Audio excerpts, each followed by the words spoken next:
Hello, my name is Jennifer White. I am the registrar at the Spurlock Museum, and I served on the committee to develop the exhibit, Blues Dance and its African American Roots.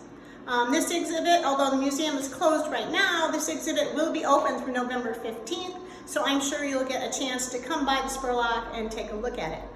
But today I want to talk to you a little bit about one of the important characteristics in blues dance, which is groundedness. Groundedness is a characteristic that we see in African American vernacular dance, and it also appears in blues dancing. And it's one of the very important parts of it. So I'm just going to show you a little bit about it so that you can learn to use groundedness in your dance. So, the music, as you know, for blues, has a very driving beat. It has this kind of grounded downward features to it. As opposed to ballet, when you think about ballet and ballerinas, you think of a very upward movement, like into the air, kind of a light airiness. But in blues, we're really looking for this downward movement, for this very grounded, into the earth type of movement. So today I'm going to tell you how we could do that in our dance to get you started learning to blues dance. So one of the things is to be very relaxed. So I'm going to back up here. So shake it out, get nice and relaxed, roll your shoulders. It's really important to be relaxed so we can have this really nice grounded effect in our dance. Another way we can do that is through our posture. So what we want to do with our posture is make sure that our feet are directly under our hips. For most of the dance, you're going to have your feet underneath you. They will not be shooting out to the side as in ballet, but very, very much balanced. We're going to think about how our feet touch the floor. So try to spread them out, spread your toes out, put your weight on all parts of your foot, and think about where your weight is. So now let's just shift it to our heels. We're not lifting our feet off, we're just shifting the weight to the back. Now kind of shift it to the middle of your foot. Shift it to the very, very front, like closer to the toes, keeping the whole foot down, but your weight is spaced there. And now move it to the balls of your feet. So this is where you're usually going to live in blues. And if you notice, I'm also bending.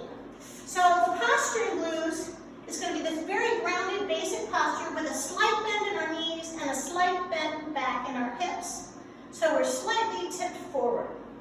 And we're kind of looking forward, so it's a very balanced position, right? If we think about how people play basketball, right? They have this bend, they might get way down low, and they have their weight on the balls of their feet. So we want this very grounded position. It's a very stable position when we're dancing blues. Okay, so those are two things, relaxed posture. And the third thing that we're going to work on is the way we step, like the quality of the step. So we're thinking about this very laggy, molasses-y feeling that fits with the music of blues. So as we're doing this, we're going to think about raising our foot off by compressing down into the ground and lifting our heel and rolling onto the ball of our feet. Then, as our other foot goes down, we're going to think about bringing our toe, then our ball of our feet, and then down, whole foot down. So with each step, we're thinking about pressing off and sinking down. Pressing off, sinking down, even compressing down into it. And then pushing off, we're landing on our toe, ball of foot, heel, and then sinking down a little bit by bending. So up and over. And we can think about it as slow motion. Boom. We can also think about it as moving through molasses, right? So my challenge to you is to use groundedness in your dance. Pick a nice, slow blues song that you like, and try dancing to it using these ideas. Thinking about being nice and relaxed, thinking about having your feet shoulder-width apart, a nice bend in your knees and your hips, and think about making it a really ushy-gushy step where you're stepping and sinking down. When the beat hits, you're going to press off and land. Press off and land. And then try it with a little faster song, and you're always going to have this nice grounded feeling where you're really moving down into the earth, which is very characteristic of blues dancing. So have fun with it, dance away, and I look forward to to seeing you again. Thank you.